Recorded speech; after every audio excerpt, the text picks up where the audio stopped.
পথ যত দীর্ঘই হোক, আসলে আমরা যাই কিন্তু একটা পা ফেলে।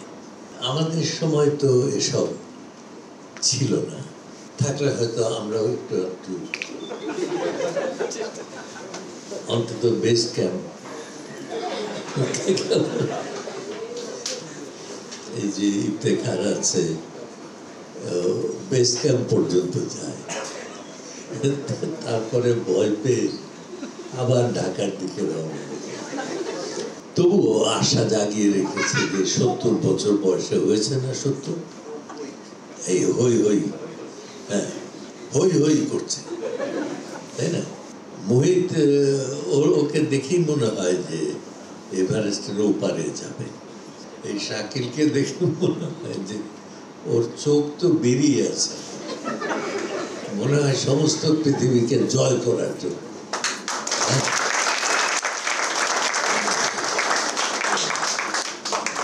আমি আমাদের সময়ে এসব আমাদের সুযোগ ছিল না, কিন্তু তবুও আমি সাইকেল নিয়ে বাংলাদেশ ঘুরেছিলাম। মানে ঘুরেছিলাম বলবো না, মানে 3 ভাগের 2 ভাগ ঘুরেছিলাম, কারণ তখন রাস্তাঘাট সব কোনো কিছু ছিল কাজ। একজন 60 মাইল যাওয়ার পরে শুয়ে পড়লো, আরেকজন 250 মাইল যাওয়ার পরে শুয়ে পড়লো। আমি তখনও দেখলাম যে আমি দাঁড়িয়ে আছি, সুতরাং আমার দায়িত্ব হচ্ছে পরবর্তী জায়গাটা যাওয়া। এই ঘুরতে ঘুরতে ঘুরতে ঘুরতে এরপরেও আমি সবসময় আমাদের এখানকার ছাত্রদের নিয়ে, ছাত্রীদের নেওয়া যায় না কোনো সময়, তো ছাত্রদের নিয়ে আমরা বহু জায়গাতে গেছি। তো এই পর্যন্ত একবার ইয়েও করেছিলাম, 100টা সাইকেলও আমি জোগাড় করেছিলাম, যে বাংলাদেশের একেবারে সেই সারা বাংলাদেশ ঘুরে বেড়াবে সাইকেলে করে, সেটাও ব্যবস্থা করেছিলাম। সবই হয়েছিল এবং বেরিয়েছিল, কিন্তু বেরিয়ে করলো কি, তেঁতুলিয়া থেকে টেকনাফ পর্যন্ত গেল, কিন্তু কিছুই দেখলো না, সবাই রাস্তার দিকে তাকিয়ে। আরে রাস্তা দেখার জন্য গিয়েছিস, তুই তো গেছিস বাংলাদেশ থেকে।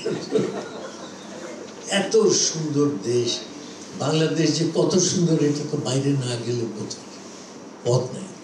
যাব, যেতে যেতে হঠাৎ একটা ছোট্ট নদী, নদীটা পার হলে একটা বট গাছ, বট গাছের নিচে শীতল ছায়া, হ্যাঁ, সেইখানে সাইকেলগুলো রেখে আমরা 11 জন শুয়ে পড়বো, কেমন ঝিরঝিরে বাতাসে মনটা শান্ত হবে, আনন্দিত হবে। আবার কখনো কখনো হালুয়া ঘাট আর আসবেই না, আমরা প্রাণপণে চেষ্টা করছি হালুয়া ঘাট কোথায়, হালুয়া ঘাট কোথায়, মানে একটানা 30 মাইল যাওয়া, তো হালুয়া ঘাট আর আসে না। শেষে একজন আমাদের বন্ধু, সে এক লোককে, রাস্তার পাশের লোককে বলে, ভাই হালুয়া কই? এরকম মজা করতে করতে করতে দেখা। এই ভ্রমণ মানে কিন্তু আমি ওই রাস্তা দিয়ে উঠে উঠে উঠে উঠে একদম হিমালয়ের শীর্ষে গেলাম, তার হিমালয়কে দেখা, এই বিশাল, হ্যাঁ, এই যে তুষারাচ্ছাদিত জগৎ, তার যে সৌন্দর্য, তার যে রহস্য, তার যে বিষয়, সেগুলোকে রক্তের মধ্যে করে নিয়ে ফিরে আসা, এইটা হচ্ছে ভ্রমণ। হ্যাঁ, ভ্রমণ মানে আমি হাঁটলাম সকালবেলায়, বলে যে আমি সকালে 45 মিনিট হাঁটি। আরে হাঁটার কি মানে, হাঁটলে শরীর ভালো হয়, কিন্তু মনটা আস্তে আস্তে, মনটাকে যদি আমি বড় করতে চাই, তাহলে এটা শুধু হাঁটার ব্যাপার, এটা তাকানোর ব্যাপার, কেমন, এটা দেখতে হবে, এনজয় করতে হবে, সব অনুভব করতে হবে, সমস্ত পৃথিবীকে নিজের ভেতরে নিয়ে ফিরে আসতে হবে। পথ যত দীর্ঘই হোক, আসলে আমরা যাই কিন্তু একটা পা ফেলে, কেমন। এই যে রওনা হলাম, এক পা, তারপরে আরেক পা, তারপরে আরেক পা, এরকম 1 লক্ষ পা ফেলার পরে আমি এভারেস্টের উপরে, তাই না? সুতরাং শেষ পর্যন্ত আমি কি 1 লক্ষ পা ফেলছি, মানে মানে 1 লক্ষ করছি তা না, আমি 1 পা ফেলছি। সুতরাং আমি এভারেস্টে চলে যেতে পারি 1টা পা ফেলে। কিন্তু আমরাও এভারেস্ট তাকালেই আর কেমন, ওই যে আমাদের রূপকথার গল্পের মধ্যে আছে যে পিছন থেকে খেলাম ধরলাম, এই যে আমি, আমার দিকে তাকাও, এই যে আমি রূপসী, অমুক তমুক ডাকে, তাই না? মায়েরা ডাকে, এবং শর্ত হচ্ছে একবার তুমি ফিরলে মানে পাথর হয়ে পড়ে গেলে ফেরা যাবে না। আমি যেদিন স্টার্ট করলাম, ব্যাস এরপরে আমার দৃষ্টি সামনে, আর কোনো দিকে নেই।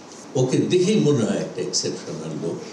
এবং তুমি সারা পৃথিবী ঘুরে এসো, যতগুলো বড় বড় পাহাড় আছে প্রত্যেকটা, হ্যাঁ,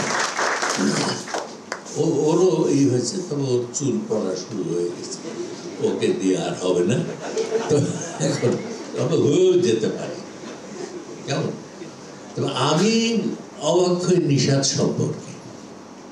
হ্যাঁ, নিশাতকে আমি যেদিন দেখি এইরকম এতটুকু, আমি বলি যে এই মেয়ে এভারেস্টে যেতে চায়, কি করে সম্ভব?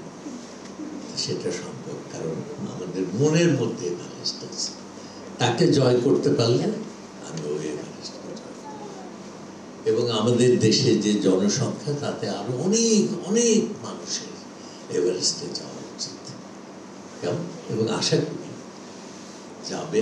এবং ইনাম ভাইরা এইটাতে যে উদ্যোগ শুরু করে দিয়ে গেলেন, এটা তো ইতিহাস।